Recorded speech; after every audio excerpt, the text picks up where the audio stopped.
शशांक हगवणेकडून वैष्णवीला 8 दिवस विविध हत्यारांनी मारहाण। निलेश चव्हाण आणि करिश्मा हगवणेकडूनही वैष्णवीला मानसिक त्रास। 5 ते 6 दिवस माझ्या मुलीला मारहाण। आरोपीच्या वकिलाचं बोलणं चुकीचं। माझी मुलगी गेली, आता तिच्यावर असे वाईट शिंतोडे उडवू नका। कसपटे कुटुंबियांना अश्रू अनावर। हगवणेच्या वकिलांवर गुन्हा दाखल असल्याचं समोर। सरकारी वकिलाची कॉलर पकडून मारहाण केल्याचा विपुल दुशिंगे याच्यावर आरोप। कसपटे परिवाराकडून हगवणेंना चांदीची गौराई देतानाचा व्हिडिओ समोर। लग्नात हुंड्यामध्ये कसपटे परिवाराने 7.5 किलो चांदीची गौराई दिली होती।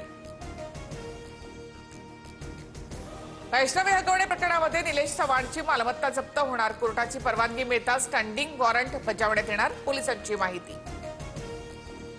2024-25 या वर्षामध्ये महाराष्ट्रात 1,64,875 कोटी रुपयांची परकीय गुंतवणूक। देशातील एकूण गुंतवणुकीच्या 40% परकीय गुंतवणूक महाराष्ट्रामध्ये।